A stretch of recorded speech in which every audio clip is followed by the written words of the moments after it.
ইনকিলাব মঞ্চের আহ্বায়ক এবং ঢাকা ৮ আসনের সংসদ সদস্য প্রার্থী ওসমান হাদির মৃত্যুর পরে সারা দেশ যখন শোকে বিহ্বল, সেই মুহূর্তে কিন্তু আসলে বরিশালের যে ঝালকাঠির নলছিটি তার যে গ্রামের বাড়ি, সেই গ্রামের বাড়িতে কিন্তু এখন শোকে স্তব্ধ। এখানে তার আত্মীয়-স্বজন এবং এলাকার সকল শ্রেণী-পেশার মানুষ। আমি এই মুহূর্তে আছি তার যে নলছিটির তার যে গ্রামের বাড়ি, সেই গ্রামের বাড়িতে। আপনারা দেখছেন যে এখানে সকাল থেকে অসংখ্য মানুষ ভিড় জমিয়েছে এবং তারা কিন্তু আত্মীয়-স্বজনের পাশাপাশি যে এলাকার যারা বিভিন্ন রাজনৈতিক দলের নেতৃবৃন্দ রয়েছেন, তারাও কিন্তু এখানে আসছেন, তারা শোক প্রকাশ করছেন এবং তার পরিবারের পাশে দাঁড়িয়েছেন। আমার সামনে এই মুহূর্তে রয়েছেন এখানে যারা জামায়াতের ইসলামের মনোনীত প্রার্থী এবং বিএম কলেজ ছাত্র সংসদ বাকসুর সাবেক এজিএস শেখ নিয়ামুল করিম। আমি একটু আসলে তার সাথে কথা বলতে চাচ্ছি আসলে এই হাদির মৃত্যুর বিষয়ে আপনাদের প্রতিক্রিয়াটা প্লিজ আমাদের একটু জানান এবং আপনারা আসলে কি চাচ্ছেন এই মুহূর্তে। ধন্যবাদ পলাশ দা। আসলে ওসমান বিন হাদি আমাদের ঝালকাঠি নলছিটি তথা দেশের একটি সম্পদ। আমরা বিশ্বাস করি তার যে প্রতিটি বক্তব্য এবং তার যে ত্যাগ, জুলাই আন্দোলনে তার ভূমিকা এবং জুলাই পরবর্তী বাংলাদেশ বিনির্মাণে তার অবদান নিঃসন্দেহে এই বাংলাদেশের ইতিহাস যতদিন থাকবে, বাংলাদেশ যতদিন থাকবে, ততদিন তার এই অবদান অস্বীকার করার কোনো সুযোগ নেই।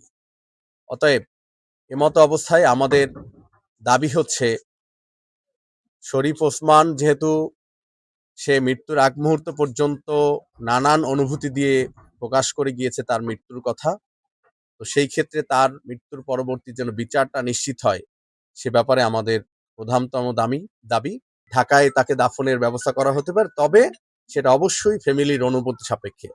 তার ফ্যামিলি যদি সেই ব্যাপারটা অনুমোদন করেন, তাহলে যেন অবশ্যই নলছিটির জানাজার পরে ঢাকায় জানাজা এবং ঢাকায় দাফন হতে পারে, সেটা আমাদের দাবি। আর সর্বোপরি হচ্ছে যে তার রেখে যাওয়া অসমাপ্ত দায়িত্ব পালন করার জন্য তার অসংখ্য হাদি এখানে তৈরি হয়েছে। তারা অবশ্যই বাংলাদেশের সার্বভৌমত্ব, স্বাধীনতা, মানচিত্র পতাকাকে অক্ষুণ্ণ রাখার ক্ষেত্রে যে কোনো ত্যাগের বিনিময়ে তারা এটা রাখবে এবং বাংলাদেশের পক্ষে ভূমিকা পালন করবে, এটাই আমাদের দৃঢ় বিশ্বাস।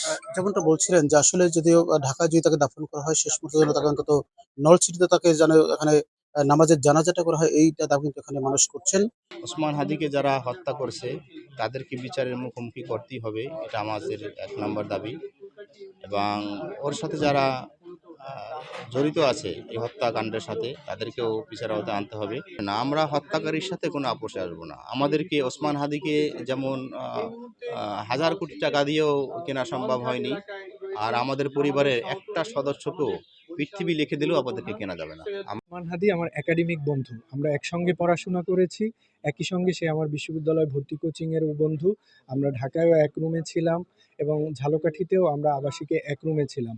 ওসমান হাদিকে আমি আমার শৈশব কৈশোর বিভিন্ন সময় দেখেছি।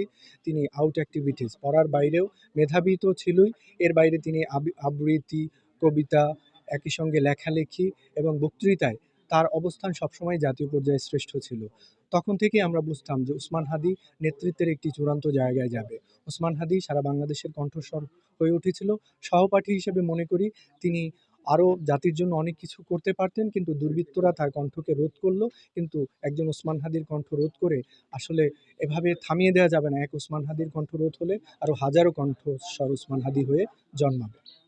তো ওর কথা বলতে গেলে আসলে কান্না আসে যে ও এত কম বয়সে দেশের জন্য এত বড় ভূমিকা রাখার চেষ্টা করছে, অবদান রাখার চেষ্টা করে, কিন্তু সেই চেষ্টাও ব্যর্থ হয়েছে।